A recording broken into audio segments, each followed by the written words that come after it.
हरिः ओम् आपादमौलिपर्यन्तं गुरूणामाकृतिं स्मरेत् तेन विघ्नाः प्रणश्यन्ति सिद्धन्ति च मनोरथाः। श्रीगुरुभ्यो नमः। परमगुरुभ्यो नमः। श्रीमदानन्दतीर्थभगवत्पादाचार्यगुरुभ्यो नमः। मन्मनोभीष्टवरदं सर्वाभीष्टफलप्रदं पुरन्दरगुरुं वन्दे दासश्रेष्ठं दयानिधिम् विद्याविनयसम्पन्नान् शान्तादिगुणबृंहितान् सशास्त्रप्रवचनासक्तान् निरमिलार्यान् गुरून् भजे। पृथ्वीमण्डलमध्यस्थाः पूर्णबोधवतानुगाः वैष्णवाः विष्णुहृदयाः तान् नमस्ते गुरून् मम। हरिः ओम्। ಶ್ರೀಶಾಪಾಹಿ. ಅನಂತಕೋಟಿ ಬ್ರಹ್ಮಾಂಡ ನಾಯಕ ಎಂಬುದು ಶ್ರೀ ಪುರಂದರದಾಸರು ರಚಿಸಿದ ಭವ್ಯ ಗ್ರಂಥ. ಪ್ರಮೇಯ ಪಂಚಗಳು ಶಾಸ್ತ್ರ ಸಾಗರವಾಗಿದೆ. 180 ಗಜ್ಜೆ ರೂಪಗಳು. ನಾವು 82ನೇ ಗಜ್ಜದಿಂದ 92ನೇ ಗಜ್ಜದವರೆಗೆ ನೋಡುತ್ತಿದ್ದೆವು. ಅಕ್ರೂರ ವರದ, ಅಂಬರೀಷ ವರದ, ನಾರದ ವರದ, ಪ್ರಹ್ಲಾದ ವರದ, ಗಜೇಂದ್ರ ವರದ, ಮುಚುಕುಂದ ವರದ, ಧ್ರುವ ವರದ, ವಿಭೀಷಣ ವರದ, ಪುಂಡರೀಕ ವರದ ಮತ್ತು ಪರಾಶರ ವರದ ಎಂದು 10 ಜನ ವರದರನ್ನು ಪರಿಚಯಿಸುವುದರೊಂದಿಗೆ ಜೀವಗಣ ಹರೇರನುಚರಾ ನೀಚೋಚ್ಚ ಭಾವಂ ಗತಃ ಎಂಬುದನ್ನು ಸೂಚಿಸುತ್ತಿದ್ದಾರೆ. ಅನಂತ ಜೀವರು ಅನಂತ ಗಣದಲ್ಲಿ ಇದ್ದಾರೆ. ಅನಂತ ಕಾಲಕ್ಕೂ ಅನಂತರಾಗಿಯೇ ಉಳಿಯುತ್ತಾರೆ ಜೀವರು. ಭಗವಂತನ ಸೃಷ್ಟಿ, ಸ್ಥಿತಿ, ಲಯ ಕಾರ್ಯಗಳಲ್ಲಿ ಜೀವರು ಭಾಗವಹಿಸುತ್ತಾರೆ. ಇದೇ ಆ ಜೀವರ ನೀಚೋಚ್ಚ ಭಾವಂ ಗತಿ. ಅವರ ಉಚ್ಚ ನೀಚತ್ವ ಸ್ವಭಾವದಿಂದ ಅವರವರ ಕ್ರಮವನ್ನು ಪಡೆದುಕೊಳ್ಳುತ್ತಾರೆ. ಜೀವರಲ್ಲಿ 3 ವಿಧವಾಗಿದ್ದಾರೆ: ಉತ್ತಮರು, ಮಧ್ಯಮರು, ಅಧಮರು. ಉತ್ತಮರಿಗೆ ಮೋಕ್ಷ ಪ್ರಾಪ್ತಿ, ಅಧಮರಿಗೆ ನಿತ್ಯ ಸಂಸಾರ ಪ್ರಾಪ್ತಿ. ಮಧ್ಯಮರಿಗೆ ನಿತ್ಯ ಸಂಸಾರ ಪ್ರಾಪ್ತಿ, ಅಧಮರಿಗೆ ನಿತ್ಯ ನರಕ ಪ್ರಾಪ್ತಿ ಎಂಬುದು ನೀಚೋಚ ಭಾವಂ ಗತಿ. ಅಗತಿ ಎಂಬುದು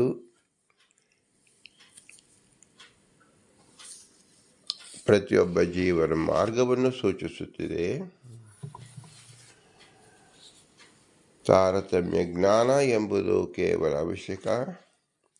ತಾರತಮ್ಯ ಜ್ಞಾನವನ್ನು ಯಾರಿಗೆ ರುಚಿಸುವುದಿಲ್ಲವೋ ಅವರು ಮಧ್ಯಮರು ಹಾಗೂ ಅಧಮರಾಗಿರುತ್ತಾರೆ. ಇದು ಅವರವರ ಸ್ವಭಾವವಾಗಿರುತ್ತದೆ. ಭಗವಂತ ನೇಹ ನಾನಾಸ್ತಿ ಕಿಂಚನ, ಅವನಲ್ಲಿ ಯಾವ ಭೇದವೂ ಇಲ್ಲ.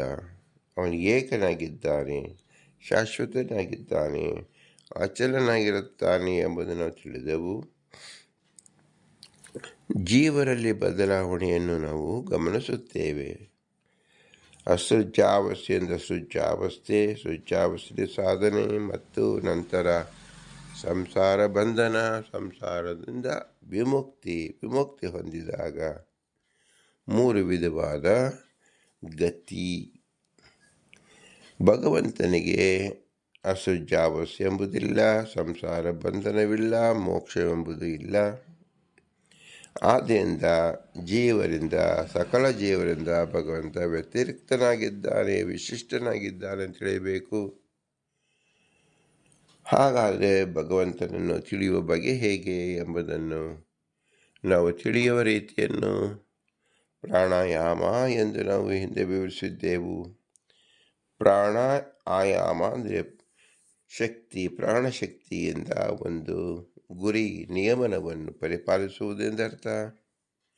ಭಗವಂತನ ವಿಷಯದಲ್ಲಿ ಪ್ರಾಣಾಯಾಮ ಅಂದರೆ ಭಗವಂತನ ಗುಣ ಉತ್ಕರ್ಷತೆಯನ್ನು ಕಾಣುವುದು.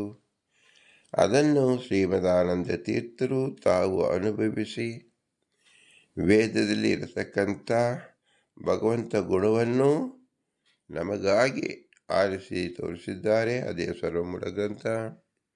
ಅದರಲ್ಲಿ ಒಂದಾದ ಭಗವದ್ಗೀತೆಯಲ್ಲಿ ಭಾಷ್ಯವನ್ನು ಬರೆದವರ ಮೂಲಕ ಭಗವಂತನ ಉತ್ಕೃಷ್ಟತೆಯನ್ನು ತಿಳಿಸಿದ್ದಾರೆ ಗೀತಾ ಭಾಷ್ಯದಲ್ಲಿ. ಮುಂದಿನ ಗೀತಾ ಭಾಷ್ಯವನ್ನು ಏನು ತೋರಿಸ್ತಾ ಇದೆ? ಭಗವಂತನ ಹಿರಿಮೆ ಅಂದರೆ ಸರ್ವತ್ರ ವಿಷ್ಣುರೇವ ಗೀಯತೆ. ಭಗವಂತನ ಅತಿ ಹಿರಿದಾದ ಲಕ್ಷಣ ಏನು ಅಂದರೆ ವೇದದುದ್ದಕ್ಕೂ ಆದವು ಅಂತೆಯೇ ಚ ವಿಷ್ಣು ಸರ್ವತ್ರ ಪ್ರಸಿದ್ಧವಾಗಿದ್ದಾನೆ. ವಿಷ್ಣು ಅಂದರೆ ವಶಲ್ ವ್ಯಾಪ್ತವು ಅಂತ ಹೇಳಿ ಎಲ್ಲ ಶಬ್ದದಲ್ಲೂ ವ್ಯಾಪ್ತನಾಗಿದ್ದಾನೆ, ಎಲ್ಲ ದೇಶದಲ್ಲೂ ವ್ಯಾಪ್ತನಾಗಿದ್ದಾನೆ, ಎಲ್ಲ ಕಾಲದಲ್ಲೂ ವ್ಯಾಪ್ತನಾಗಿದ್ದಾನೆ ಎಂಬುದು ವಿಷ್ಣು ಶಬ್ದದ ಅರ್ಥ. ಇದನ್ನು ನಾವು ಹೇಗೆ ತಿಳಿಯುವುದು? ನಮಗೆ ಇರತಕ್ಕಂಥ ದೇಶ ಕಾಲ ಎಂಬತಕ್ಕಂಥ ಜಡ ಪದಾರ್ಥ, ಅದರಂತೆ ಶಬ್ದವು ವೇದ ಎಂಬತಕ್ಕಂಥದ್ದು ಜಡ ಪದಾರ್ಥ. ಎಲ್ಲ ಜಡ ಪದಾರ್ಥದ ಒಳಗೆ ಭಗವಂತನಿದ್ದಾನೆ ಎಂಬುದನ್ನು ನಾವು ಶಬ್ದ ರೂಪದಲ್ಲಿ ತಿಳಿಯುತ್ತೇವೆ. ಹೇಗೋ ಹಾಗೆ ಅದನ್ನು ವಿಷ್ಣು ಸರ್ವಶಬ್ದಮಯ ಸರ್ವಶಬ್ದ ವಾಚ್ಯನಾಗಿದ್ದಾನೆ ಎಂಬುದನ್ನು ತಿಳಿಸಿಕೊಡೋಕ್ಕೋಸ್ಕರವಾಗಿ ಶ್ರೀ ವೇದವ್ಯಾಸರೇ ಕೃಷ್ಣದೇವರ ರೂಪದಲ್ಲಿ ಭಗವದ್ಗೀತೆಯನ್ನು ನುಡಿದು ತೋರಿಸಿದ್ದಾರೆ. ಅಲ್ಲಿ ವಿಶೇಷವಾದ ಅರ್ಥ ಅನುಸಂಧಾನವನ್ನು ಶ್ರೀಮದಾನಂದ ಮಾಡಿ ತೋರಿಸಿದ್ದಾರೆ.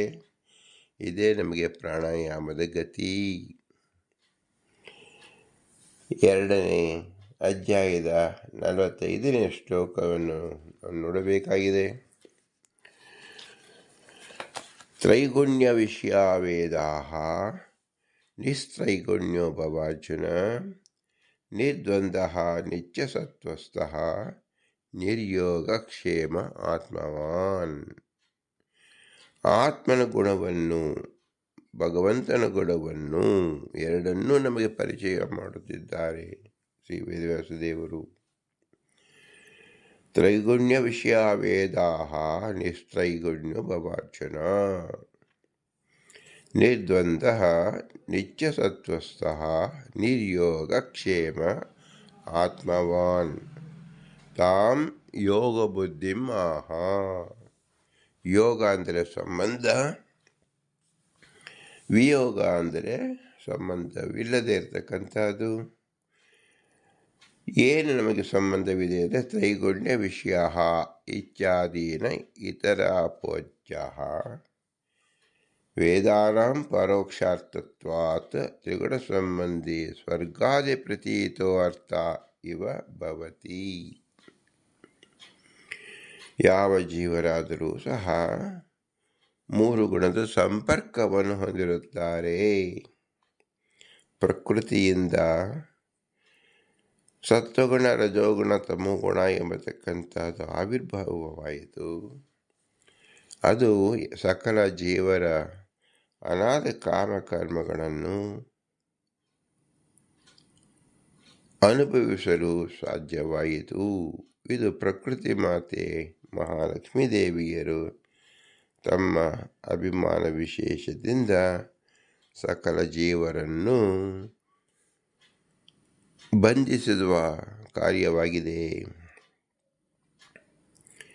ಯಾಕೆ ಮಹಾಲಕ್ಷ್ಮೀ ದೇವಿಯರು ಈ 3 ಗುಣವನ್ನು ಜೀವರುಗಳಿಗೆ ಬಂಧಿಸಿದರು ಅಂದರೆ ಇದು ಆಯಾ ಜೀವರ ಆಸೆ ಅನಾದಿ ಕಾಮಕರ್ಮವಾಗಿತ್ತು.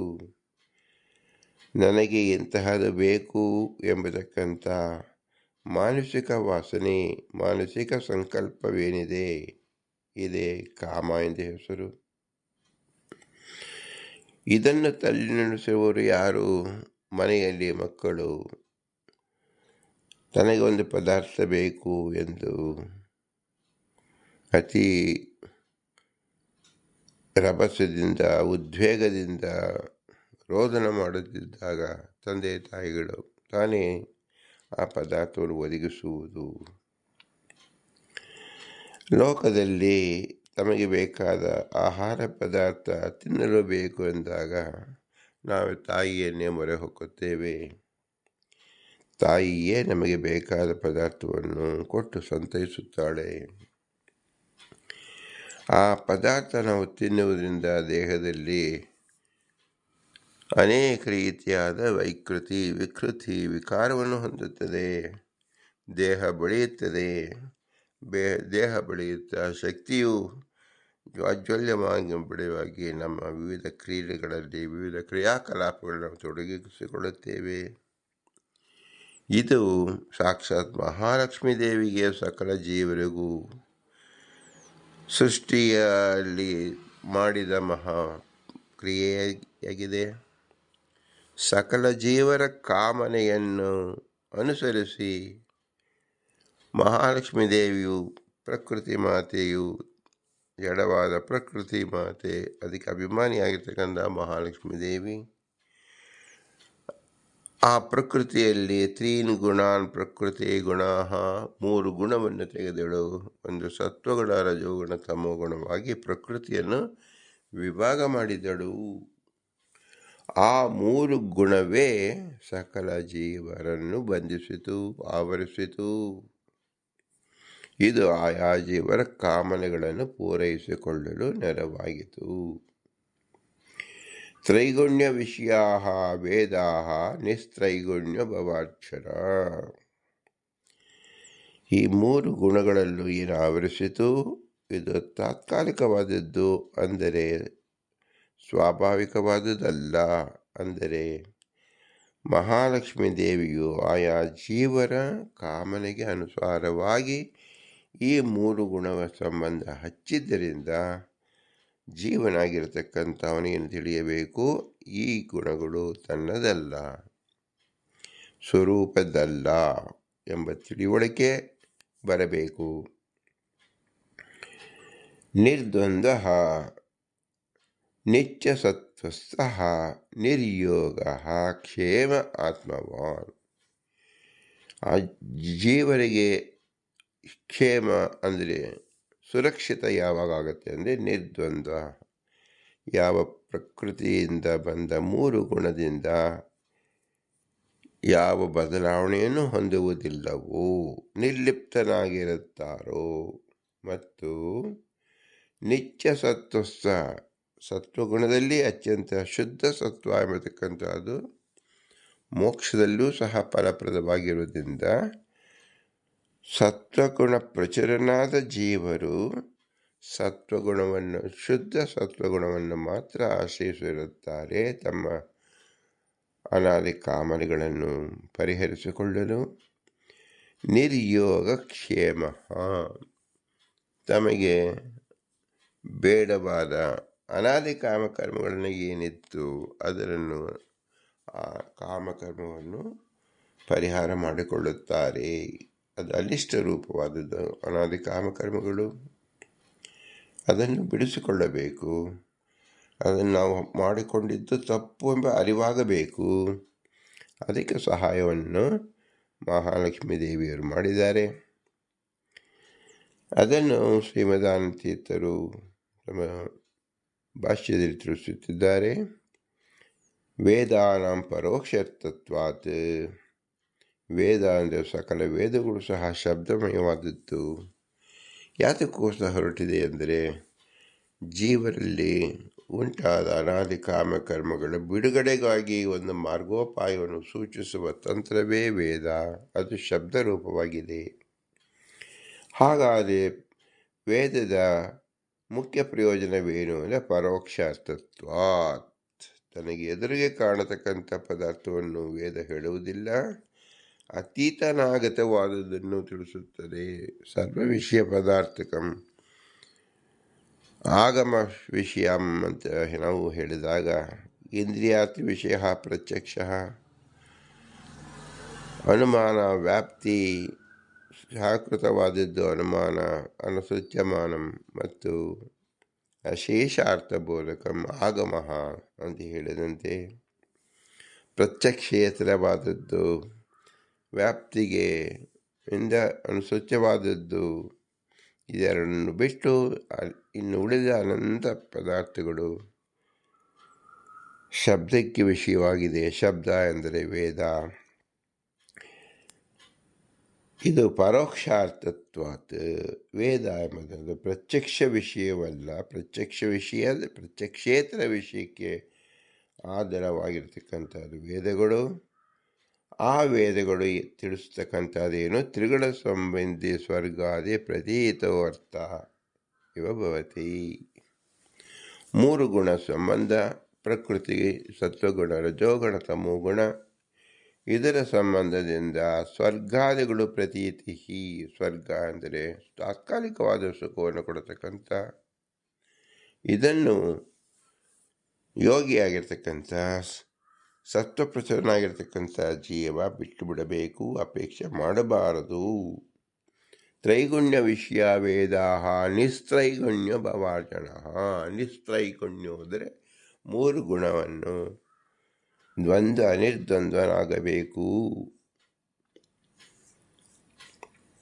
ಪರೋಕ್ಷವಾದಿ ವೇದೋಯಂ ಇತಿ ಹಿ ಉಕ್ತಂ. ಪರೋಕ್ಷವಾದಿ ವೇದೋಯಂ, ವೇದದ ಡೆಫಿನಿಷನ್, ವೇದ ಅಂದರೆ ಅರ್ಥ ಏನು ಅಂದರೆ ಪರೋಕ್ಷವಾದಿ. ಅತಃ ಪ್ರಾತೀತಿಕೆ ಅರ್ಥ ಭ್ರಾಂತಿ ಮಾಂ ಪೂರ್ವ ಇತ್ಯರ್ಥ. ಆದ್ದರಿಂದ ಏನು ನಮಗೆ ಪ್ರತೀತಿ ಬರ್ತಾ ಇದೆ, ಪ್ರತ್ಯಕ್ಷದಲ್ಲಿ ನೋಡ್ತಾ ಇದ್ದೀವಿ ಮತ್ತು ಅನುಸಂಧಾನ ಮಾಡಿಕೊಳ್ತಾ ಇದ್ದೇವೆ, ಅನುಮಾನದಿಂದ ಏನು ವ್ಯಾಪ್ತಿಯನ್ನು ನೋಡುತ್ತಿದ್ದೇವೆ, ಈ ಪ್ರತೀತಿಗಳು ಭ್ರಾಂತಿ ಅಂತ ನೀವು ನಿರ್ಧಾರ ಮಾಡಬೇಡಿ. ಭ್ರಾಂತಿ ಮಾಂ ಕುರ್ವೀತ ಇತ್ಯರ್ಥ. ವಾದೋ ವಿಷೇಕತಂ ತಾ ಮುಖತೋ ವಚನಂ ಸ್ಮೃತಂ. ವೇದ ಎಂಬತಕ್ಕಂಥದ್ದು ಈ ಅಭಿಧಾನ ಎಂಬ ಕೋಶದಿಂದ, ವಾದ ಎಂದರೆ ವಿಷಯಕತ್ವ, ಮುಖತಃ ಎಂಬುದು ವಾದವನ್ನೇ ತಿಳಿಸುತ್ತದೆ, ವಚನ ಎಂಬುದು ವಾದವನ್ನೇ ತಿಳಿಸುತ್ತದೆ. ಇದು ಸ್ಮೃತಿಯಲ್ಲಿದೆ. ವಾದ ಅಂದರೆ ವೇದ, ವೇದ ಅಂದರೆ ಶಬ್ದ, ಇದು ವಿಷಯಕತ್ವ, ಮತ್ತು ಮುಖ ಮತ್ತು ವಚನ ಇತ್ಯಾದಿ ಶಬ್ದಗಳು ಹೇಳಲ್ಪಟ್ಟಿದೆ. ಅಶೇಷಾರ್ಥ ಶಬ್ದಗಳೇ ವೇದ ಎಂಬುದನ್ನು ಇಲ್ಲಿ ಇದೆ. ಅಶೇಷಾರ್ಥ ವಿಷಯಗಳು ಪ್ರತ್ಯಕ್ಷೇತರ ವಿಷಯವನ್ನು ತಿಳಿಸುತ್ತಾ ಇದೆ ಅಂತ ತಿಳಿಯಬೇಕು. ಅಶೇಷಾರ್ಥ ಬೋಧಕ ಎಂಬುದನ್ನೇ ತಿಳಿಯಬೇಕು. ನತು ವೇದ ಪಕ್ಷೋ ನಿಷಿದ್ಯತೆ. ವೇದ ಅಂದರೆ ಯಾವುದು ಎಂಬುದನ್ನು ಪರಿಚಯಿಸುತ್ತಿದ್ದಾರೆ. ವೇದೇ ರಾಮಾಯಣೇ ಚೈವೇ ಪುರಾಣೇ ತಥಾ ಆದೌ ಅಂತೆ ಮಧ್ಯೆ ಚ ವಿಷ್ಣು ಸರ್ವತ್ರ ಗೀಯತೆ. ಭಗವಂತನು ಪ್ರತ್ಯಕ್ಷಕ್ಕೆ ಗೋಚರವಲ್ಲ. ಅವನು ಸ್ಥಾಣುವಾದರೂ ಅಚಲನಾದರೂ ಭಗವಂತ ತಾನು ಯಾರಿಗೆ ಕಾಣಿಸಬೇಕು ಅಂತ ಮನಸ್ಸು ಮಾಡುತ್ತಾನೋ ಅವ್ರಿಗೆ ಮಾತ್ರ ಕಾಣಿಸಿಕೊಳ್ಳುತ್ತಾನೆ. ಸಹಜವಾಗಿ ಅವನು ಅವ್ಯಕ್ತನಾಗಿರುತ್ತಾನೆ. ಈ ಅವ್ಯಕ್ತತನವನ್ನು ತಿಳಿಸತಕ್ಕಂಥದ್ದು ವೇದ ಶಬ್ದ ರೂಪವಾಗಿದೆ. ಯಾವುದು ವೇದ ಅಂದರೆ 4 ವೇದಗಳು: ಋಗ್ಯಜು ಸಾಮ ಅಥರ್ವಣ ವೇದ, ರಾಮಾಯಣ, ಮೂಲ ರಾಮಾಯಣ ಮತ್ತು 18 ಪುರಾಣಗಳು, ಮಹಾಭಾರತ, ಭಾಗವತ. ಇವೆಲ್ಲವನ್ನು ನಾವು ಭಗವಂತನ ತಿಳಿಯೋಕ್ಕೋಸ್ಕರವಾಗಿರತಕ್ಕಂಥ ವೇದ ಆಗಮ ಅಂತ ತಿಳಿಯಬೇಕು. ಇದರಲ್ಲಿ ಮಧ್ಯದಲ್ಲಾಗಲಿ ಪ್ರಾರಂಭದಲ್ಲಾಗಲಿ ಅಥವಾ ಅಂತ್ಯದಲ್ಲಾಗಲಿ ಕೇವಲ ವಿಷ್ಣುವನ್ನೇ ತಿಳಿಸಿದ್ದಾರೆ. ಆದೌ ಅಂತೆ ಚ ಮಧ್ಯೆ ಚ ವಿಷ್ಣು ಸರ್ವತ್ರ ಗೀಯತೆ. ಏನು ತಿಳಿಸಿದ್ದಾರೆ ಅಂದರೆ ಸರ್ವತ್ರ ವ್ಯಾಪ್ತನಾದ ಭಗವಂತ ಯಾವ ಕಾಲಾತ್ಮಕವಾಗಿ ದೇಶಾತ್ಮಕವಾಗಿ ವ್ಯಾಪ್ತನಾಗಿದ್ದಾನೋ ಅವನೇ ಶಬ್ದಾತ್ಮಕನಾಗಿಯೂ ವೇದದಲ್ಲಿ ವ್ಯಾಪ್ತನಾಗಿದ್ದಾನೆ. ಪ್ರತಿ ಶಬ್ದದ ಅರ್ಥ ಪ್ರತಿಪಾದ್ಯನಾಗಿದ್ದಾನೆ ಅಂತಂದು ತಿಳಿಯಬೇಕು. ಸರ್ವೇ ವೇದಾಃ ಯತ್ಪದಂ ಯಾವ ಶಬ್ದವಿದೆ ಅದೆಲ್ಲವೂ ಭಗವಂತನನ್ನೇ ತಿಳಿಸಿಕೊಡ್ತಕ್ಕಂಥದ್ದು ಅಂತ ತಿಳಿಯಬೇಕು. ವೇದ ಕಿಲಹ ಧರ್ಮ ಮೂಲಂ ಸ್ಮೃತಿಶೀಲೆ ಚ ತದ್ವಿದಾಂ ಆಚಾರಶ್ಚೈವ ಸಾಧೂನಾಂ ಆತ್ಮನೋ ರುಚಿರೇವ ಚ ವೇದ ಪ್ರಣೀಹಿತೋ ಧರ್ಮ ಹಿ ಅಧರ್ಮಸ್ತದ್ವಿಪರ್ಯಯಃ. ಆದ್ದರಿಂದ ಜೀವರು ಏನು ಮಾಡಬೇಕು? ವೇದದಲ್ಲಿ ಹೇಳಿರ್ತಕ್ಕಂಥದ್ದನ್ನು ಧರ್ಮ ಅಂತ ತಿಳಿದು ಅದನ್ನು ಆಚರಿಸಬೇಕು. ಈ ಆಚಾರ ಎಂಬತಕ್ಕಂಥದ್ದು ಸಾಧುಗಳು ಸಾಧನೆ ಮಾಡಿಕೊಂಡಾಗ ಇದು ಆ ಜೀವರಿಗೆ ಅತ್ಯಂತ ರುಚಿಯಾಗಿರಬೇಕು. ಅಂದರೆ ಏನರ್ಥ? ಸ್ವಾಭಾವಿಕವಾಗಿ ಅದರ ಅಭಿರುಚಿಯನ್ನು ಹೊಂದಿರಬೇಕು. ವೇದದಲ್ಲಿ ಹೇಳಿರ್ತಕ್ಕಂಥ ಧರ್ಮವನ್ನು ಅನುಸಂಧಾನ ಮಾಡಬೇಕು. ಅದು ಹೇಳದೇ ಇರತಕ್ಕಂಥ ಅದನ್ನು ಅಧರ್ಮ ಅಂತ ಹೇಳಿ ಅದನ್ನು ಅನುಸಂಧಾನ ಮಾಡಬಾರದು. ಇದರ ಅರ್ಥವೇನು? ನಮ್ಮ ಅನಾದಿ ಕಾಮಕರ್ಮದಲ್ಲಿ ಧರ್ಮೇತರ ಮತ್ತು ಧರ್ಮಕ್ಕೆ ಸಹಕಾರಿಯಾಗಿರತಕ್ಕಂಥ ಕಾಮಾದಿಗಳು ಪ್ರತಿಯೊಬ್ಬ ಜೀವರಲ್ಲೂ ಇರುತ್ತದೆ. ಯಾವುದು ಧರ್ಮವೋ ಅದನ್ನು ಹಿಡಿಯಬೇಕು, ಯಾವುದು ಅಧರ್ಮವೋ ಅದನ್ನು ಪರಿಚಯಿಸಬೇಕು ಎಂಬುದು ಅರ್ಥ. ಧರ್ಮವಾದರೂ ಅದು ಮೋಕ್ಷಕ್ಕೆ ಬಂಧಕ ರೂಪವಾಗಿರುವುದರಿಂದ ಅದರ ಸಾರಾಸಾರ ವಿವೇಕವನ್ನು ತಿಳಿದು ಚದುರಿಸಬೇಕು ಎಂಬುದೇ ಅರ್ಥ. ವೇದದಲ್ಲಿ ಯಾವುದು ವಿಪರ್ಯಯವಾಗಿ ಹೇಳುತ್ತದೋ ಅದು ಅಧರ್ಮವೆಂದೇ ಅದನ್ನು ಸಂಪೂರ್ಣವಾಗಿ ಚದುರಿಸಬೇಕು.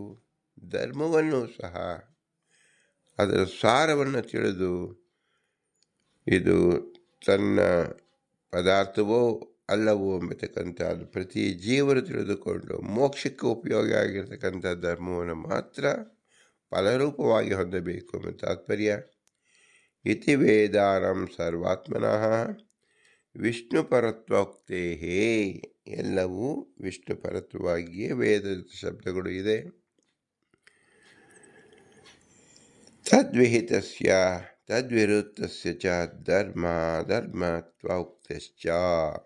ಯಾವುದು ವಿಷ್ಣುವನ್ನು ಬೋಧಿಸಲು ನಮಗೆ ಸಮರ್ಪಕವಾಗುವುದಿಲ್ಲವೋ ಅದು ಆ ವೇದವನ್ನು, ಆ ಕರ್ಮವನ್ನು, ಆ ಕ್ರಿಯಾಕಲಾಪವನ್ನು ತ್ಯಜಿಸಬೇಕು.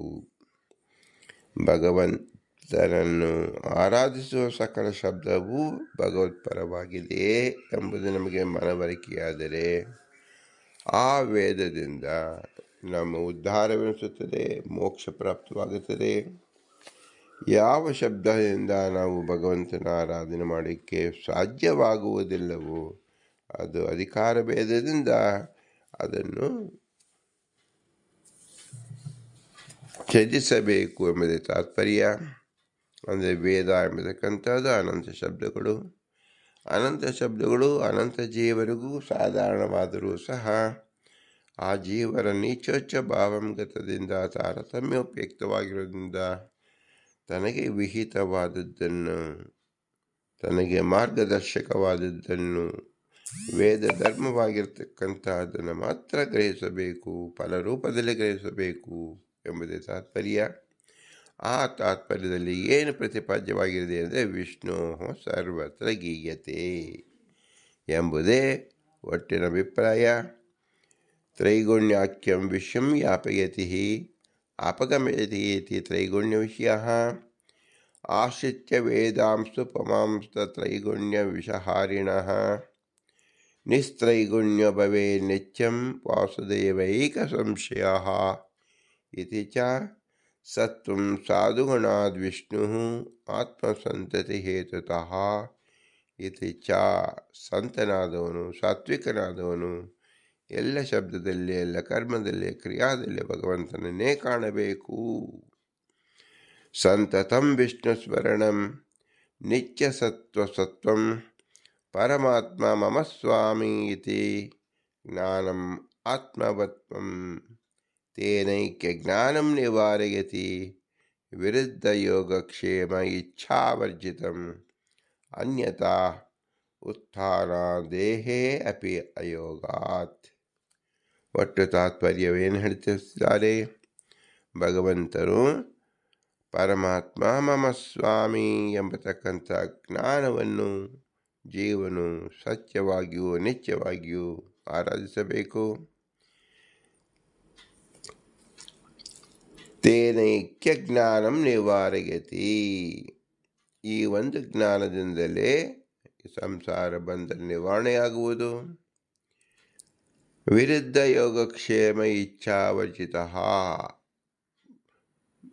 ತಮ್ಮ ಮೋಕ್ಷಕ್ಕೆ ವಿರುದ್ಧವಾದ ಎಲ್ಲ ಕಾಮ ಕರ್ಮಾದಿಗಳನ್ನು ಬಿಟ್ಟುಬಿಡಬೇಕು. ಇದರಿಂದ ಸಾಧ್ಯವಾಗುತ್ತದೆ. ಅನ್ಯಥಾ ಉತ್ಥಾನೇ ದೇವಾಪಿ ಯೋಗ್ಯಾತ್. ವಿಷ್ಣು ಸ್ಮರಣೆ ಮೂಲಕವಾಗಿ ಪ್ರತಿಯೊಂದು ಕರ್ಮವನ್ನು ಆಚರಿಸಿದಾಗ, ಪ್ರತಿಯೊಂದು ವೇದವನ್ನು ಅನುಸಂಧಾನ ಮಾಡಿದಾಗ ಭಗವಂತನ ಪ್ರಸಾದ ಒದಗಿ ಬರುತ್ತದೆ. ಭಗವಂತನ ಪ್ರಸಾದ ಒದಗಿ ಬರುವುದೇ ಮುಖ್ಯವಾದ ಪ್ರಾಣಾಯಾಮದ ಲಕ್ಷಣ. ಅದು ಮೋಕ್ಷಕ್ಕೆ ಉಪಯೋಗವಾಗಿರತಕ್ಕಂಥ ಪ್ರಸಾದವಾಗಿದೆ. ಆದ್ದರಿಂದ ಶ್ರೀಮದಾನಂದ ತೀರ್ಥರು ಭಗವದ್ಗೀತೆಯನ್ನು ಶ್ರೀ ವೇದವ್ಯಾಸದೇವರಿಗೆ ಭಾಷ್ಯ ರೂಪವಾಗಿ ಲೇಖನ ರೂಪದಲ್ಲಿ ಬರೆದು ಒಪ್ಪಿಸಿದ ಒಟ್ಟಿನ ಭಾವಾರ್ಥವೇನು? ಸರ್ವತ್ರ ವಿಷ್ಣುರೇವ ಗೀಯತೆ. ಭಗವಂತನನ್ನೇ ಸರ್ವತ್ರ ತಿಳಿಸುತ್ತಿದೆ, ಹೇಳುತ್ತಿದೆ. ವಿಷ್ಣು ಸರ್ವಮಯಂ ಎಂಬುದನ್ನು ತಿಳಿಯಬೇಕು. ಆದ್ದರಿಂದಲೇ ವಿಷ್ಣು ಶಬ್ದ ಇಲ್ಲಿ ಪ್ರಯೋಗವಾಗಿದೆ. ಸರ್ವತ್ರ ವ್ಯಾಪ್ತನಾಗಿದ್ದಾನೆ. ಮಮ ಸ್ವಾಮಿ ಹರೇ ನಿತ್ಯ. ಭಗವಂತ ಸ್ವಾಮಿ, ನನ್ನ ಸ್ವಾಮಿ ವಿಷ್ಣು ಎಂಬಾತ ಸರ್ವತ್ರ ಸರ್ವದೇಶದಲ್ಲೂ ಸರ್ವ ಶಬ್ದದಲ್ಲೂ ವ್ಯಾಪಿಸಿದ್ದಾನೆ. ಯಾವಾಗ ತಿಳಿದಾಗ ನಾವು ನಿರ್ದ್ವಂದ್ವಗಳಾಗುತ್ತೇವೆ, ಅಂದರೆ ಅದರಲ್ಲಿರತಕ್ಕಂಥ ಫಲದ ಅಪೇಕ್ಷೆಯನ್ನು ಬಿಡುತ್ತೇವೆ. ನಾವು ಭಗವಂತನನ್ನೇ ಕಾಣುವುದರಿಂದ ಆ ಶಬ್ದದ ಪ್ರತಿಪಾದ್ಯರಾದ ಭಗವಂತನ ನಾವು ಕಂಡುಕೊಂಡಾಗ ಭಗವಂತನ ಯಾವ ಅಭೀಷ್ಟಗಳಿದೆಯೋ ಅದನ್ನು ಪೂರ್ಣ ಮಾಡುತ್ತಾನೆ. ಎಲ್ಲ ಜೀವರು ಅನಾದಿ ಕಾಮಕರ್ಮಗಳೆಂಬ ಅಭೀಷ್ಟವನ್ನು ಹೊತ್ತಿದ್ದರು. ಅದರಿಂದ ಕಾರಣ ಏನಾಗಿತು? ಬಂಧನವಾಯಿತು, ಸಂಸಾರ ಎಂಬುದು ಏರ್ಪಟ್ಟಿತು. ಯಾರಿಗೆ ಕಾಮಕರ್ಮಗಳು ಇಲ್ಲವೋ ಅವರಿಗೆ ಸಂಸಾರವಿಲ್ಲ. ಅದಕ್ಕೆ ಉದಾಹರಣೆ ಮಹಾಲಕ್ಷ್ಮೀ ದೇವಿಯರು, ಸ್ವತಃ ಭಗವಂತ. ಇದನ್ನು ನಾವು ಅರಿತುಕೊಳ್ಳಬೇಕಾದರೆ ಸರ್ವವೂ ಭಗವನ್ಮಯ ಎಂಬುದನ್ನು ತಿಳಿಯಬೇಕು. ಆಗ ನಮಗೆ ಇಷ್ಟವಾದದ್ದನ್ನು ಭಗವಂತ ಕೊಡುತ್ತಾನೆ. ನಮಗೆ ಬೇಡವಾದ ಅನಾದಿ ಕಾಮಕರ್ಮಗಳು ದುಷ್ಟವಾದುದು ಅದನ್ನು ಬಿಡಿಸುತ್ತಾನೆ. ಇದೇ ವೇದದಲ್ಲಿ ಹೇಳಿರ್ತಕ್ಕಂಥ ಧರ್ಮ ಮಾರ್ಗ. ತದ್ವಿಪರ್ಯ ಅಂದರೆ ಪ್ರತಿಯೊಬ್ಬ ಜೀವನ ಅನಾದಿ ಕಾಮಕರ್ಮಗಳು ಇದು ಸ್ವರೂಪಕ್ಕಿಂತ ಬಾಹ್ಯವಾದದ್ದು.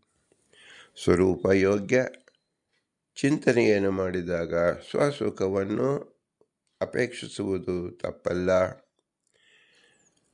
ಆದರೆ ಅದಕ್ಕೆ ವ್ಯತಿರಿಕ್ತವಾಗಿ ಬಾಹ್ಯ ರೂಪದಲ್ಲಿ ಗುಣರೂಪವಾಗಿ ಚಿಂತಿಸುವುದು ದಕ್ಕುವುದಿಲ್ಲ. ಇದನ್ನು ನಿರ್ಣಯ ಮಾಡಿಕೊಟ್ಟಿದ್ದು ಶ್ರೀಮದಾನಂದ ತೀರ್ಥರು.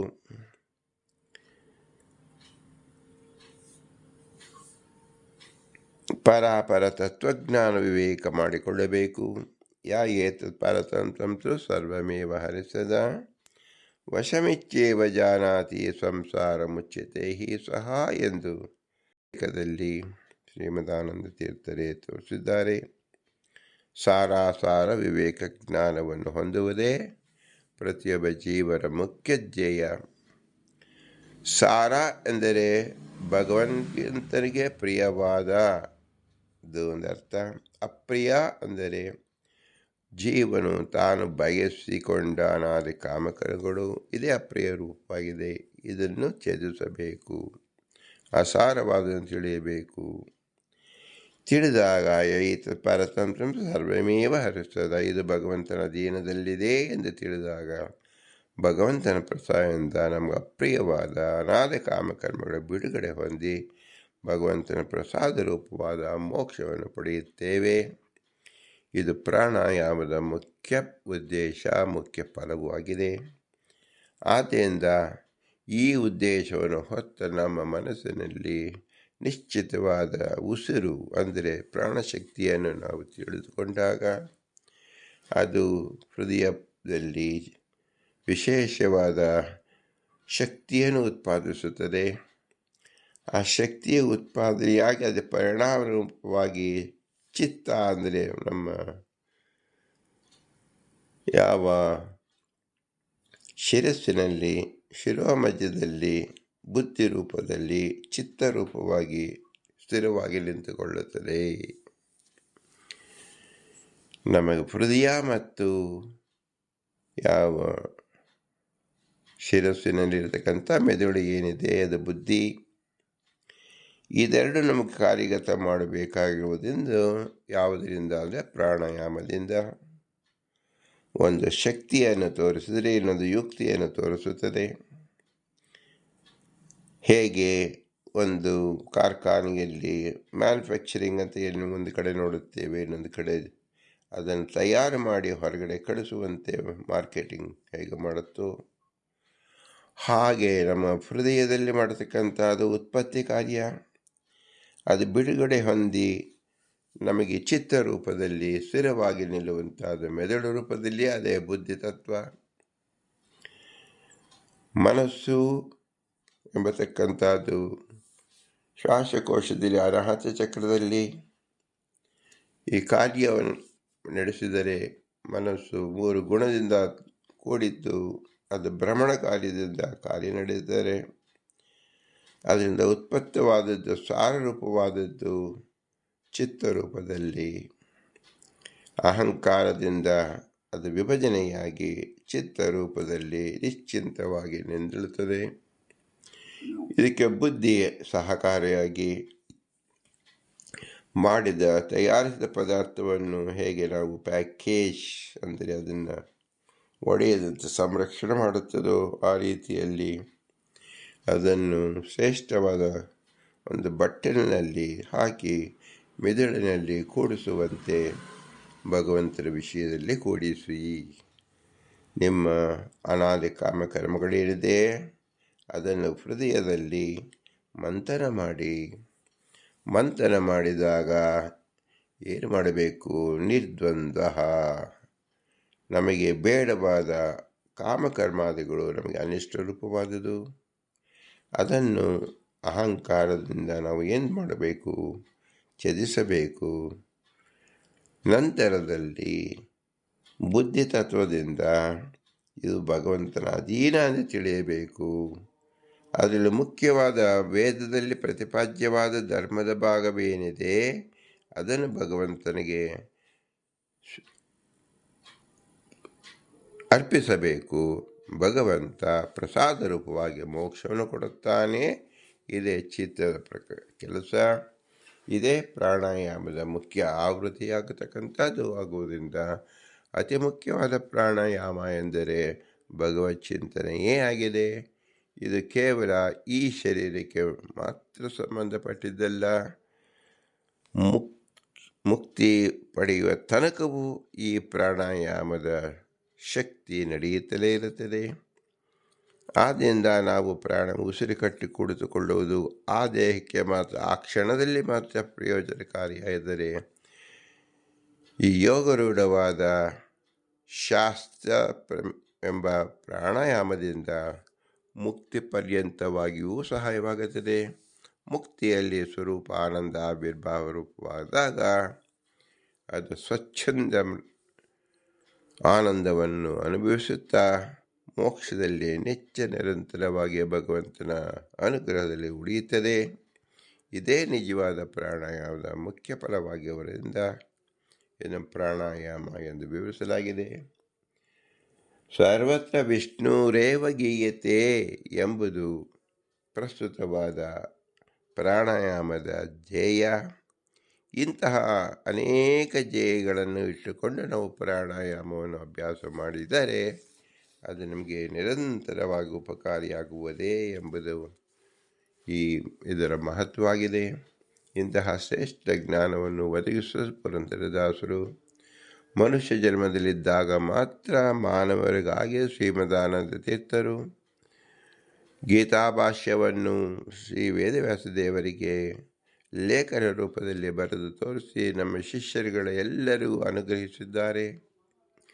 ಆಚಾರ್ಯ ಪವನೋಸ್ಮಾಕಂ ಆಚಾರ್ಯಾಣಿ ಚ ಭಾರತಿ ದೇವೋ ಮಂಗಳ ಶೇಷಃ ದೇವಿ ಮಂಗಳ ದೇವತಃ ಎಂಬತಕ್ಕಂಥದ್ದು ಧ್ಯೇಯವಾಗಿದೆ. ಇದನ್ನು ನಾವು ವಾಯುದೇವರಿಂದ ನಾವು ಅನುಗ್ರಹಿತರಾಗಬೇಕು, ಅವರ ಅನುಗ್ರಹವನ್ನು ಸ್ವೀಕರಿಸಬೇಕು. ತನ್ಮೂಲಕ ಶ್ರೀಮದಾನಂದ ತೀರ್ಥರು ವೇದವ್ಯಾಸರ ಅನುಗ್ರಹವನ್ನು ಹೇಗೆ ಪಡೆದರು ಅದರಂತೆ ಈ ಪ್ರಾಣಾಯಾಮದ ಶಾಸ್ತ್ರ ರೂಪ ಪ್ರಾಣಾಯಾಮದಿಂದ ನಮ್ಮ ಬಿಂಬನಾದ ಭಗವಂತನನ್ನು ನಾವು ಸಂಪ್ರೀತಿಗೊಳಿಸಬಹುದು. ಇದು ಬಿಂಬೋಪಾಸನೆ ಎನಿಸಿಕೊಳ್ಳುತ್ತದೆ. ಇದು ಶ್ರೇಷ್ಠವಾದ ಮನುಷ್ಯ ಜನ್ಮದ ದಿವಸ ಮಾತ್ರ ಸಾಧ್ಯ.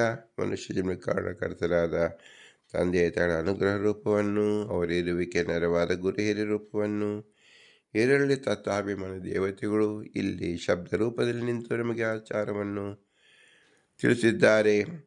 ಆಚಾರ ಅಂದರೆ ಆತನೋತ ಸರ್ವಶಾಸ್ತ್ರಾಣಂ ಸ್ವಯಂ ಆಚಷ್ಟುತೆ ಯಸ್ಮಾತ್ ಎಂದರೆ ಸರ್ವವೇದ ಪ್ರತಿಪಾದ್ಯ ವಿಷ್ಣು ಎಂಬುದನ್ನು ತಿಳಿಯುವುದೇ ಆಚಾರ. ನಾವು ಇದನ್ನು ಬಿಟ್ಟು ಅನ್ಯತಾ ಮಾರ್ಗದಲ್ಲಿ ನಮ್ಮ ಕಾಮಕರ್ಮಾದಿಗಳನ್ನು ಮುಂದಿಟ್ಟುಕೊಂಡಿರುವುದರಿಂದ ನಮಗೆ ಸಂಸಾರ ಬಂಧನವಾಗಿದೆ. ನಿವಾರಣೋಪಾಯವನ್ನು ಸಕಲ ದೇವತೆಗಳು ಶಬ್ದ ರೂಪದಲ್ಲಿ ನಮಗೆ ತಿಳಿಸಿಕೊಡುತ್ತಿದ್ದಾರೆ. ಅದೇ ವೇದ. ಈ ವೇದಕ್ಕೆ ಮುಖ್ಯ ಪ್ರತಿಪಾದ್ಯನಾಗಿರ್ತಕ್ಕಂಥವನು ಭಗವಂತ. ಅವನು ತೋರಿಸ್ತಕ್ಕಂಥ ಅವರ ಮುಖ್ಯ ವಾಯುದೇವರು, ಅವರೇ ಭಾರತೀಪತಿ ಶ್ರೀಮದಾನಂದ ತೀರ್ಥರು. ಅವರು ಪರೋಕ್ಷವಾಗಿ ಇದ್ದರೂ ಪ್ರತ್ಯಕ್ಷವಾಗಿ ಅವರ ಶಬ್ದ ರೂಪದಲ್ಲಿ ನಮಗೆ ಅನುಗ್ರಹವನ್ನು ಮಾಡುತ್ತಿದ್ದಾರೆ, ನಿರಂತರ ಮಾಡುತ್ತಾರೆ. ಇದರ ಪ್ರಯೋಜನವನ್ನು ಪಡೆದುಕೊಂಡಾಗ ನಮಗೆ ತತ್ವಾಭಿಮಾನಿ ದೇವತೆಗಳ ಮತ್ತು ವಾಯುದೇವರ ವಿಶೇಷ ಅನುಗ್ರಹ ಪ್ರಾಪ್ತವಾಗುತ್ತದೆ. ಆದರೂ ಇವರೆಲ್ಲರೂ ಅಸ್ವತಂತ್ರರು. ಸ್ವತಂತ್ರ ಭಗವಂತ ಲಕ್ಷ್ಮೀನಾರಾಯಣ ಮಾತ್ರ. ಅವನೇ ನಮ್ಮ ಬಿಂಬರೂಪ. ಇವರಲ್ಲಿ ಆ ಭಗವಂತನೇ ನಿಂತು ಈ ಎಲ್ಲ ಕೆಲಸವನ್ನು ಮಾಡಿಸುವುದರಿಂದ ಅವನೇ ವಿಷ್ಣು ಸರ್ವತ್ರ ಗೀಯತೆ ಎಂಬ ಮುಖ್ಯ ಪ್ರತಿಪಾದವಾದ ರೂಪವನ್ನು ಶ್ರೀಮದಾನಂದ ತೀರ್ಥರು ತಿಳಿಸಿದ್ದಾರೆ. ಅಂತಹವನೇ ನಮ್ಮ ಬಿಂಬರೂಪ. ಅಂತಹ ಬಿಂಬನಿಗೆ ನಾವು ಪ್ರತಿರೂಪವಾಗಿ ಏನು ಸಲ್ಲಿಸುವುದು? ಭೂಯಿಷ್ಠಾಂತೆ ನಮ್ಮ ಮುಕ್ತಿಮಿದೇಮ, ಭೂಯಿಷ್ಠಾಂತೆ ನಮ್ಮ ಮುಕ್ತಿಮಿದೇಮ, ಭೂಯಿಷ್ಠಾಂತೆ ನಮ್ಮ ಮುಕ್ತಿಮಿದೇಮ ಅಂತೇಳಿ ವಿನಮ್ರವಾಗಿ ರಮಿಸೋಣ. ಭಾರತೀಯರ ಮುಖ್ಯ ಪ್ರಾಣಾಂತರದ ಶ್ರೀಕೃಷ್ಣಾರ್ಪಣಮಸ್ತು. ಹರಿ ಓಂ, ಹರಿ ಓಂ, ಹರಿ ಓಂ.